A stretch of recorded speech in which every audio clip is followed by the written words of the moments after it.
Oke, halo semuanya, perkenalkan saya Meser dari hardware.com recording on the go. Oke, kali ini kita ada di segmen tutorial Anda yang minta, yaitu adalah tutorial audio processing. Nah, kemarin kita sudah ada request dari Studio Solawat Official Mas Faul Fahmi, ya. Dia sudah komentar, request dong Min kedepannya buat tutorial mulai dari proses record vokal, di cover lagu sampai proses masteringnya dengan cakewalk ya.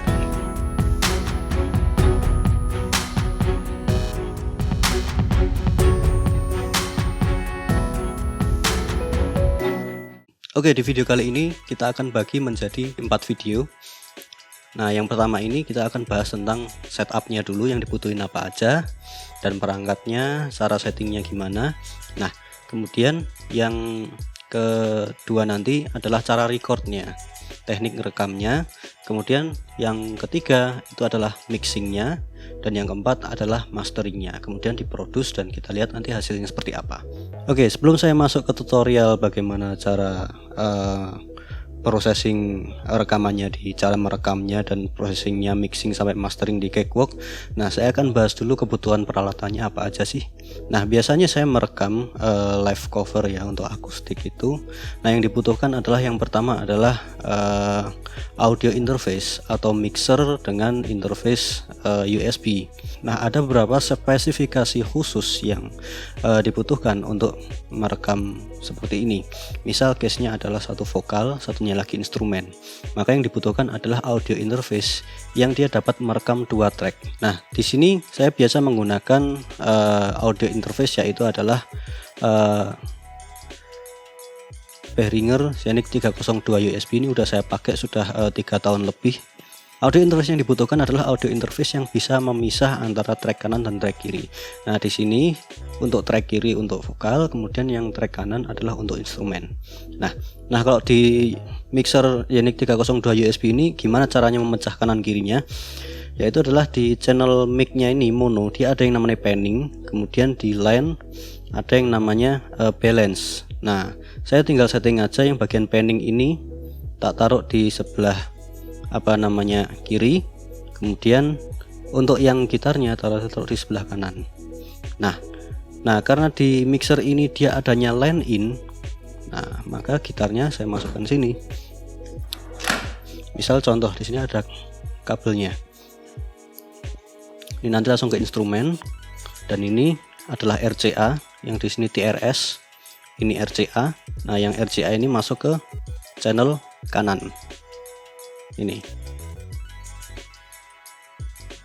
Nah, karena ini adalah line in, maka yang bisa masuk adalah instrumen dengan line input level. Nah, line input level ini bedanya apa sih dengan TRS atau XLR yang biasa ada di ampli atau di yang jacknya seperti ini?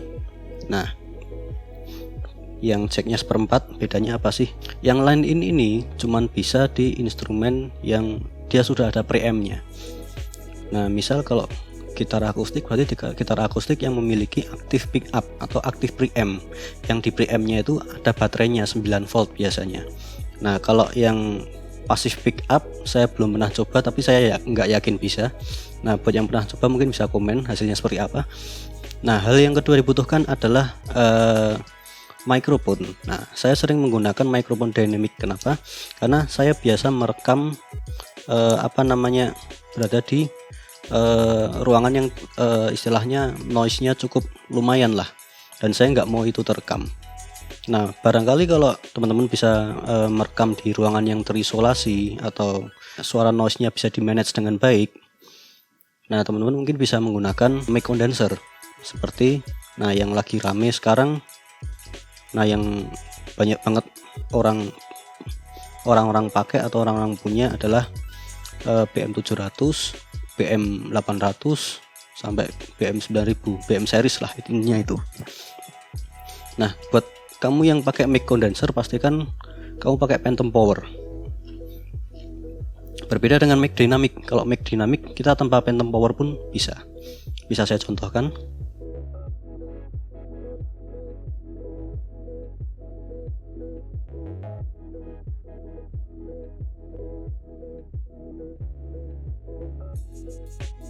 cek 1 2 3 cek testing. Nah, di sini saya menggunakan mic dynamic dan saya tidak butuh phantom power, cukup menggunakan jack seperempat. Nah, untuk jack seperempat ini dia tidak ada power sama sekali. Karena mic dynamic dia hanya butuh preamp atau penguat sinyal. Dan di audio interface ini atau mixer ini sudah ada preamp dari Xenic. Nah, ketika kabel seperempat ini saya aplikasikan ke mic condenser, maka dia tidak akan keluar suaranya. Oke, saya langsung contohkan di sini.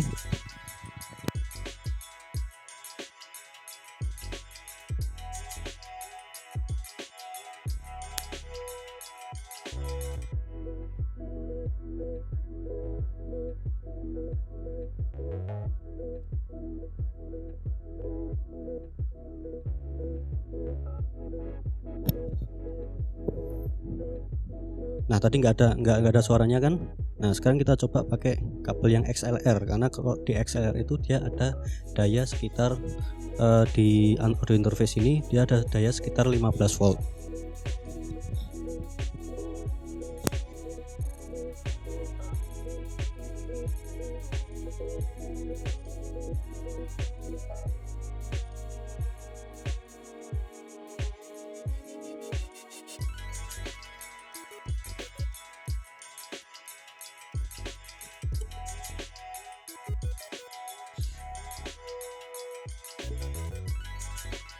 Cek testing 1 2 3 cek tes. Oke, nah sekarang saya menggunakan koneksi XLR to XLR, maka mic ini bekerja. Karena mic ini bekerja dia butuh daya. Nah, kalau dicolok langsung ke laptop gimana? Nah, mic BM800 ini dia bisa bekerja bahkan di daya 1,5 volt aja. Artinya intinya dia butuh daya. Dan daya yang ada di HP atau di laptop itu adalah alternatif phantom power. Idealnya itu untuk menyalakan mic electret. Mic electret adalah mic atau biasa disebut mic electret condenser. Itu adalah mic yang saya pakai ini, yang mic headworn ini. Nah, ini adalah electret condenser. Nah, kalau teman-teman mau dengan rekaman kualitas yang lebih bagus lagi untuk menghindari suara popping terutama di huruf B dan B, nah itu teman-teman bisa menggunakan pop filter seperti ini. Tapi saya cenderung menghindari pop filter karena ketika di video nanti pasti akan banyak menutupi si artisnya gitu. Nah, kalau mic USB gimana? Nah, mic USB seperti ini Samson Meteor saya tidak sarankan karena cuma satu track aja dan nggak ada tempat buat gitar. Nah, kalau kamu pengen praktis nggak ribet dengan kabel, kamu bisa pakai mikrofon wireless.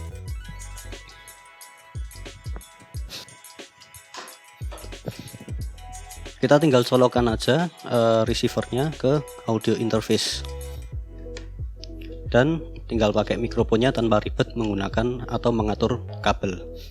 Oke, mungkin cukup sekian untuk part ini. Kita akan lanjut ke part berikutnya dengan pembahasan teknik merekamnya gimana. Nah, buat kamu yang nggak mau ketinggalan silahkan subscribe, dan buat kamu yang merasa terbantu dengan video ini silahkan share video ini ke semua orang yang pernah kamu temui selama seumur hidupmu. Sampai jumpa di video selanjutnya.